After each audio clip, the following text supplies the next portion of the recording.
Nah, baik Pak, saya mohon izin Pak Jaja ya. Siap Pak. Ya, saya ini simpatik sama Pak Jaja. Gara-gara Pak ada tambahan 10.000 ini Pak Jaja kelihatannya capek sekali dan sibuk sekali gitu. Banyak lembur begitu. Pak mohon izin, ini kan kota yang existing yang untuk saya mau fokus di tempat Bapak yang haji khusus Pak ya. Siap Pak. Kalau mengacu pada kuota 22100 sebelum tambahan, harusnya kan Bapak itu 17.680. Iya Pak. Betul Pak ya? Betul betul. Oke.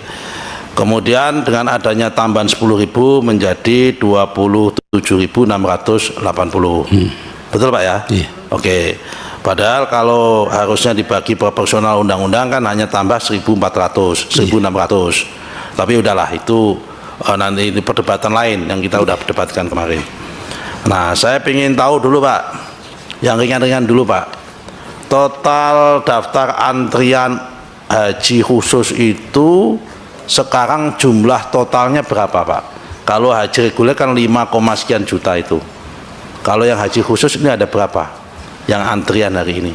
Yang tahun 2023 sebelum tahun 2024. Mbak Muyi bisa ditampilkan Mbak Muyi? Ya, tahun 2023 di Sisko Patuh. Nanti mohon izin kalau bisa saya minta password Sisko Patuhnya deh untuk Iya Pak. orang untuk bisa melihat membaca itu. Sudah antrian kok bisa 0 tahun berangkat. Siapa yang tugas menampilkan ini? Mana? Oh Bapak. Oh ya silakan stafnya Pak Jaja. Siapa namanya Pak? Oh Pak Muji. Oh kok kayak orang pamijahan Pak Muji.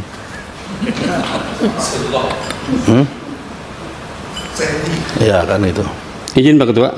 Ya. Dalam waiting list kita ada 140.098. 100 40.098. 140.000 98 jemaah. 98 jamaah. Iya.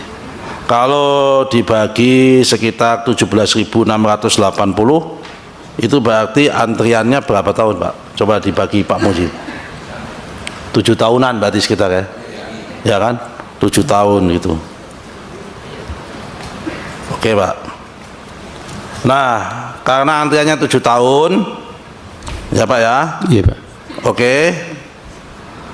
Karena ada tambahan ini setahun 2023 Pak ya?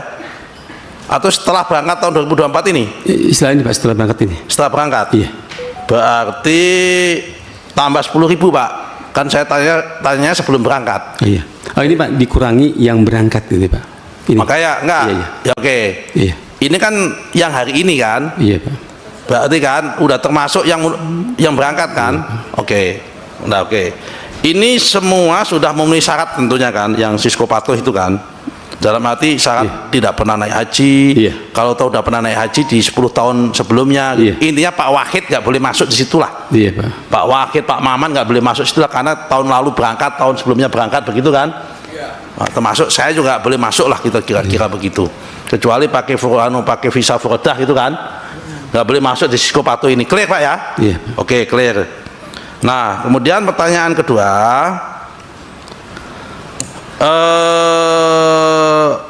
yang daftar tunggu di tahun 2002, yang harusnya daftar tunggu di tahun 2025 itu ada berapa orang? Yang berangkat tahun 2025. 2025. Bang Ya, Muyi, tolong dicek Pak ditampilkan, Muji. Bang. Yang tahun 2025. Yang tahun berangkat 2025.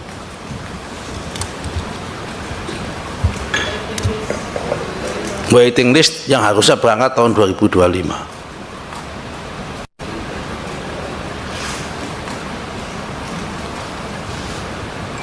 Mana? Pak Muji?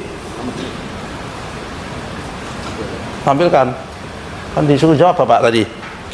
Yang harusnya berangkat di tahun 2025 itu ada berapa? Ada berapa kota? Kan di Sisko Patuh itu ada tulisan kan, ini berangkat tahun sekian, ini berangkat tahun Oh itu sekian. di Siskuhat Pak. Di Siskuhat tadi dengan Pak Hasan Pak. Di Siskuhat itu jangan lupa. Loh katanya kalau Siskuhat itu Pak pelaporannya Pak. Ya berarti di Siskohat lah. Di Siskuhat nanti Pak dengan Pak di Hasan. Siskohat, Iya Pak. enggak yang haji khusus pun masuknya di Siskohat. Di Siskuhat Pak. Oke, kalau itu tolong buka di Siskohat itu ada berapa yang harusnya berangkat tahun 2025? yang sudah melakukan pelunasan tapi belum berangkat. Ya, itu nanti sampai ke situ ada berapa? Bisa dibaca Pak Muji? Bapak nggak hafal? Nggak apa-apa sih. Nanti, Nggak hafal? Yaudah, nanti kami susulkan Pak. Nanti kan habis ini ada Siskohat, Iya. jadi ditanyakan, Iya Pak. ya kan? Iya. Saya ingin tahu sebetulnya. Nah, kemudian Bapak tadi sudah mengatakan bahwa, ya kan,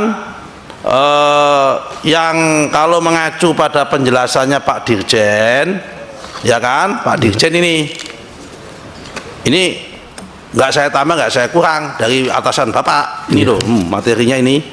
Saya hanya membaca ini, bukan kata saya ini. Siapa itu Pak? Ya kan, kata Pak Dirjen ini di forum ini disampaikan mekanisme pengisian kota.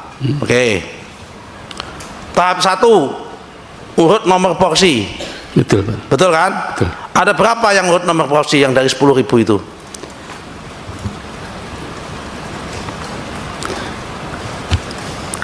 Ini kan Pak ada yang 8 tahun, ada yang 7 tahun, ada yang 6 tahun, ada yang 5 tahun. Enggak, saya mau tanya. Iya. Jumlahnya kan Bapak, Iya. tugas Bapak kan tadi mengatur yang 10.000 tambahan itu, memverifikasi kan? Iya. Kan tadi Bapak yang mengatakan sendiri, PIHK mengajukan kepada Bapak, Bapak memverifikasi. Verifikasi kan ada parameternya. Iya. Apa yang diverifikasi itu? Iya.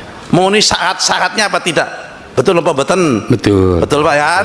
Nah, salah satu klausul persyaratan yang dibuat, kriteria yang dibuat oleh Pak Dirjen itu ada tahap 1 dan tahap 2. Tahap 1 urut nomor porsi. Urut nomor porsi kan artinya yang nggak bisa berangkat di tahun 2024, mereka berangkat tahun setelahnya itu yang langsung otomatis naik. Iya. Itu ada berapa dari 10.000 itu? Berdasarkan daftar tunggu. Berdasarkan daftar tunggu, karena kan urut nomor porsi judulnya. Pak Mui yang lunas tunda itu berapa? Berapa? Oke. Saya menggunakan logika Bapak aja ini. Iya Pak. Kan Bapak yang memverifikasi masalahnya, bukan orang lain. Pasukan Bapak yang memverifikasi. Ada 9.400 Pak. Yang nomor urut porsi. Iya. 9.000. 400. 9.000. Yang untuk keberangkatan di tahun 2025. Enggak, 9.000. 9.400. 400 pas. Iya. 9.000. Ulangi Pak, 9.000. Saya catat ini Pak. Sebentar Pak. Ya.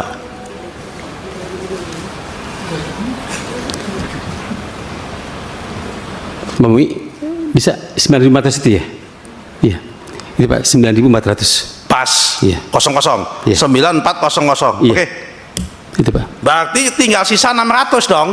Iya. Yang tidak sesuai dengan nomor urut porsi. Ya maksudnya ini Pak ini yang keberangkatan tahun 2000. Loh, enggak, Bapak paham pertanyaan saya enggak tadi, Oke, Pak? Oke. Pak, ini kan ada klausul kriteria, Pak. Mohon maaf, saya pakai bahasa apa ini harusnya? Bahasa Arab, bahasa Inggris, bahasa Sunda atau bahasa Jawa supaya Bapak paham. Iya. Ya kan? Saya ulangi lagi, ya kan?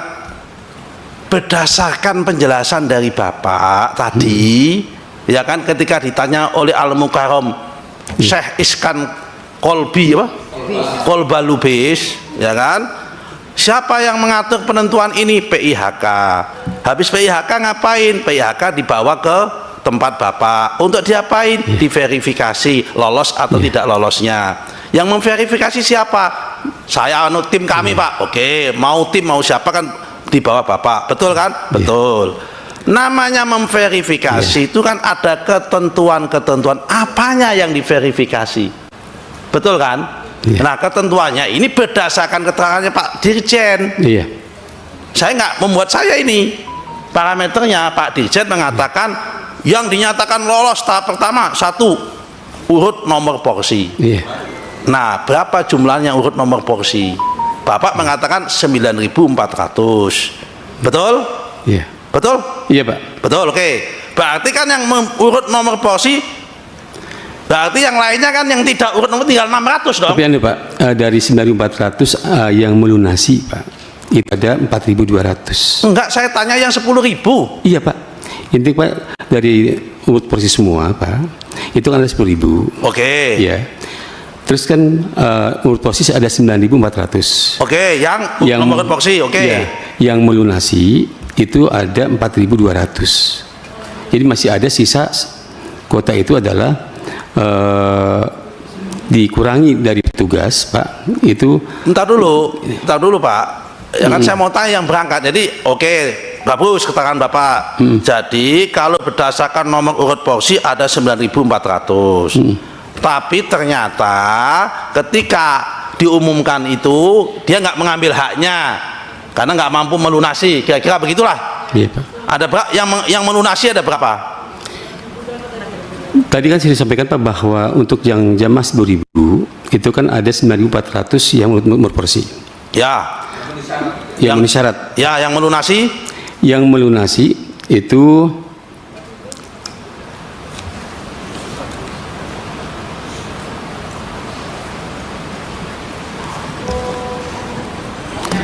ada 4.204. 4.000. 24. 4.000. 4.204. 204. Iya. Oke, 4204. Berarti ada sekitar 5.196 yang tidak melunasi yang harusnya nomor porsi. Oke? Iya Pak. Adakah effort pemberitahuan dari Direktorat Bina Haji Khusus kepada 5.196 orang tadi yang nomor porsi itu, dikasih tahu untuk bahwa ada mempunyai kesempatan untuk berangkat tahun ini? Iya Pak. Lewat apa? Lewat satu, membuat surat ke PHK dan kita mengumumkan melalui laman resmi Kementerian Agama. Membuat surat kepada PHK. Ketika di daftar Siskohat itu, mohon maaf, ada nomor HP-nya jamaah apa tidak? Pak Mui, di dalam itu ada cantum nggak? Ada alamatnya apa tidak? Kalau alamat ada Pak. Kenapa nggak dikasihkan langsung kepada orang yang daftar urut itu supaya dia kesempatan untuk dikasih hak kesamaan utama?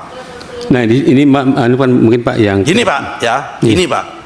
Mohon maaf Pak, saya ini biasa di Komisi 6. Iya Pak. Di Komisi 6 itu biasa hubungannya hubungan bisnis. Bisnis itu kaitannya dengan pelayanan, sama dengan Bapak ini kan pelayanan. Iya. Kalau ada orang itu mau beli perusahaan, ada orang berkongsi, saya ibaratkan ya, berkongsi membuat PT perusahaan. Saya sama Budiah ini membuat PT. Oke Pak, saya mau melepas saham saya, hak saya. Oke, itu namanya first refusal right. Hak kepada hak siapa orang itu harus saya tawarkan kepada partner saya namanya Budiah. Ini juga sama harusnya Pak. Kalau Bapak itu mempunyai kesadaran pelayanan, hak pertama itu dikasihkan kepada siapa? Kepada 9.400 orang itu. Nah, orang yang tidak memenuhi itu harus di cross check dulu, dikasih tahu. Kenapa? Karena ini hak mereka. Kecuali kalau mereka memang saya tahun ini tidak bisa Pak, ada begini membuat alasan. Tapi itu sifatnya retroaktif Pak, aktif dari pemerintah. Itu namanya Bapak, namanya direkturnya Direktur Bina Haji Khusus. Kalau hanya menyerahkan kepada PIHK, namanya bukan Direktur Bina Haji Khusus, namanya Direktur Travel, pengawasan travel, atau Direktur Korespondensi Travel atau PIHK. Ruang skopnya itu, endingnya itu bukan di PIHK, endingnya itu di nasabah. Oh kan nasabah jadi kayak bank saya. Di jamaah, mohon maaf saya kebiasaan di Komisi 6 saya ini. Mohon maaf ini. Endingnya itu di end usernya itu di jamaah. Makanya itu dilakukan nggak? Pakai apa instrumennya? Yang pertama adalah Pak, Setelah kita setiap hari mengumumkan kuota ini kan kita lebihkan kepada PHK. Ada Bapak suratnya? Ada. Kepada PHK atau kepada jamaah? Terus berkaitan dengan itu juga kami umumkan melalui laman resmi Kementerian Agama, Pak. Itu, Kapan diumumkan? setiap ada kuasa tersisa kami umumkan, Pak. Kan di situ ada alamatnya di Siskohat. Iya. Kenapa? Nah, karena gini Pak, kami menganggap bahwa yang tahu kondisi jamaah itu adalah PHK.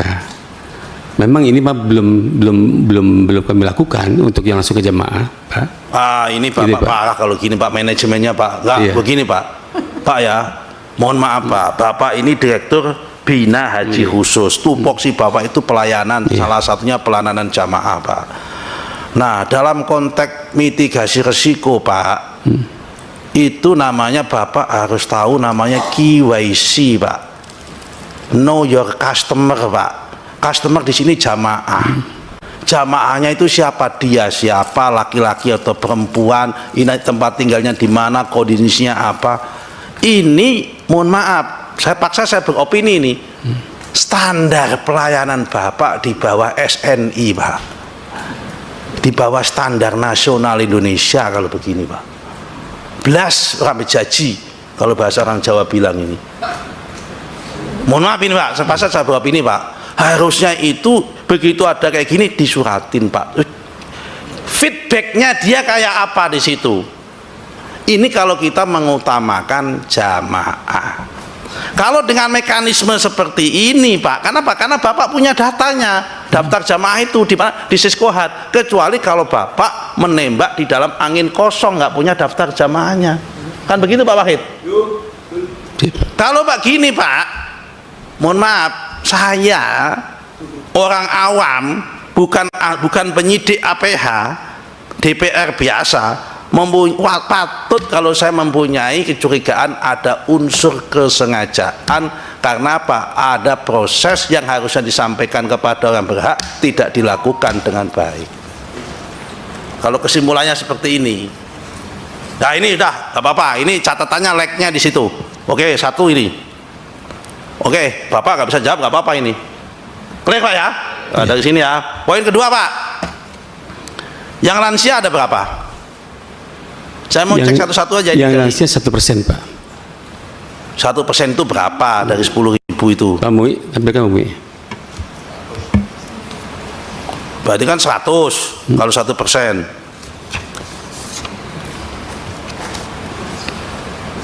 Ini tidak bayar.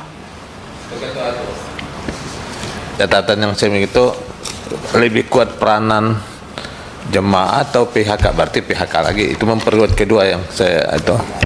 Ya, makanya tadi ini kalau kayak gini nama direkturnya tak suruh ubah nanti. Bina pencatatan PIHK. Ya, bukan bina haji khusus. Haji khusus itu kan objeknya, end usernya itu kan jamaah harusnya. Semua peraturan yang dibuat kan untuk jamaah, melindungi jamaah sebetulnya. Ya, izin nanya juga ya Mas ya. Oke Pak, yang lansia apa? 100 karena 1%. 1% itu Pak. Ya 100 kan? Ya. Pendamping lansianya berapa?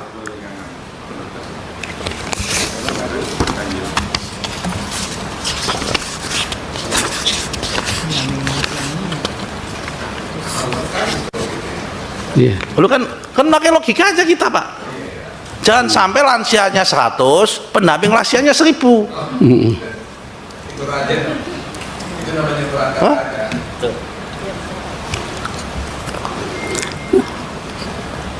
Nanti detailnya kami sampaikan lagi Pak. Hah? Nanti Oke, setelah gini itu aja. sampaikan, Pak. Makanya termasuk penggabungan mahram. Nanti saya mau tanya kejar lagi, yang suami istri berapa, yang janda berapa, Iya. jandanya umur berapa. Kalau yang muda tolong kasih tahu saya juga. Mohon maaf ini. Kan supaya tahu juga pendamping mahramnya berapa juga, supaya kita cross check. Di sini kita mau mencari ada lag apa tidak ada lag. Oke? Iya Pak. Ini pertanyaan ini saya tanyakan kepada Bapak, tepat atau nggak tepat? Kalau Bapak bilang nggak tepat, sampaikan supaya nanti kepada siapa saya menanyakan ini. Tepat Pak. tepat. Akan kami sampaikan datanya, Pak. Nah, kalau misal Pak nggak tepat Pak, tanyanya kepada bagian Siskohat, jangan kepada saya. Oke, saya berhentikan pertanyaan saya. Iya. Ngapain saya capek-capek tanya kepada nggak tepat itu?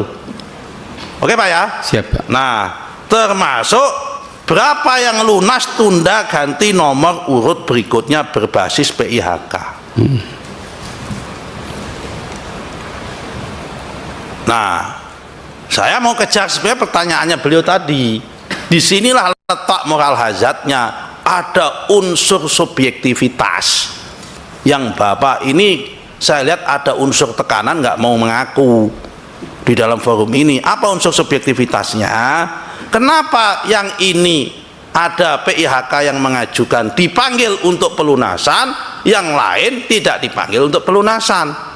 Jangan-jangan yang tidak dipanggil untuk pelunasan itu sesuai nomor urut porsi yang 5.196 tadi itu nggak dipanggil itu.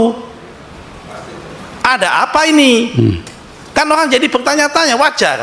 Karena ada yang dipanggil, ada yang nggak dipanggil. Nah, ketika memutuskan itu basisnya apa, Bapak?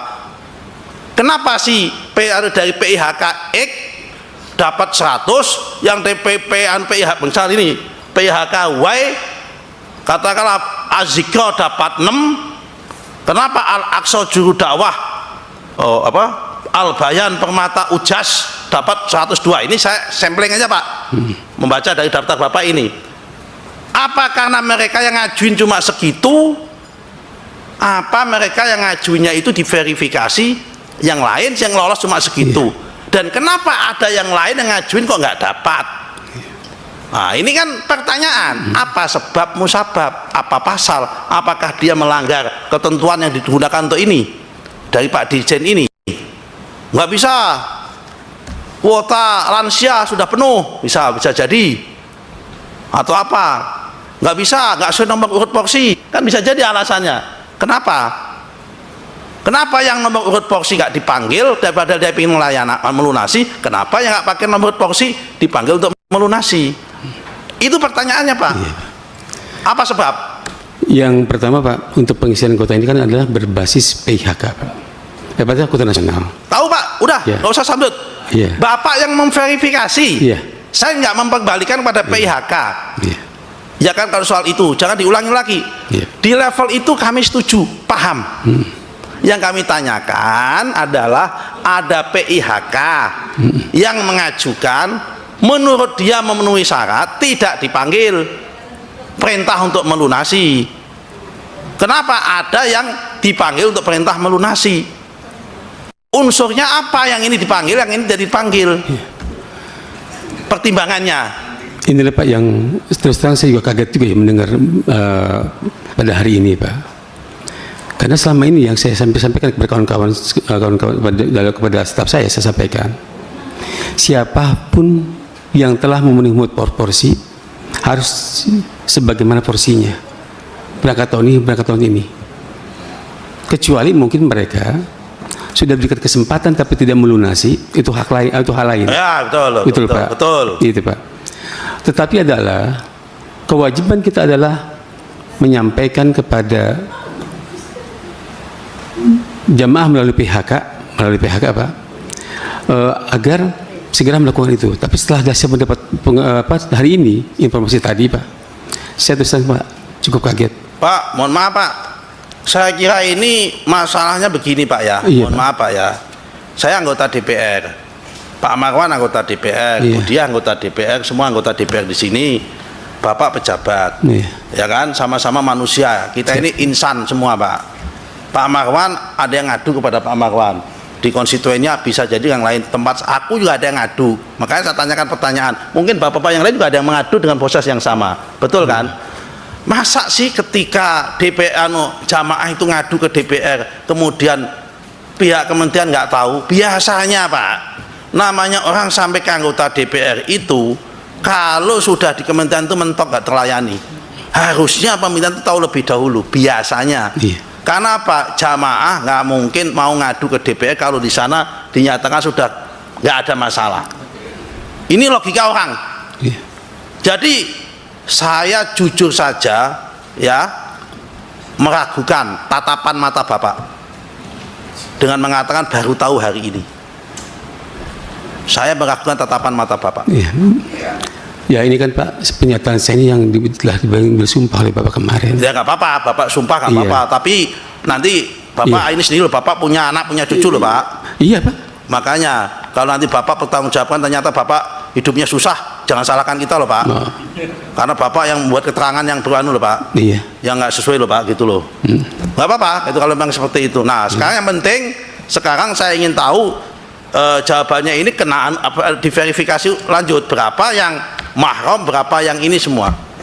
Karena Pak Marwan ini sama yang lain bisa mendatangkan Pak 5.200 orang yang harusnya nomor urut porsi yang berminat itu nggak berangkat itu ada Pak. Sementara Bapak memberikan lebih hampir 3.800 kepada 0 orang yang baru daftar pada hari itu. Ada apa ini? Sehingga patut kemudian kalau anggota DPR itu mempertanyakan dan ada unsur sakwa sangka. Karena mekanismenya ini menurut saya ada mekanisme yang dilompatin, ada celah memang. Baik, cukup. Ya, Saya aku nambah dikit lagi Mas, penting Mas. cukup.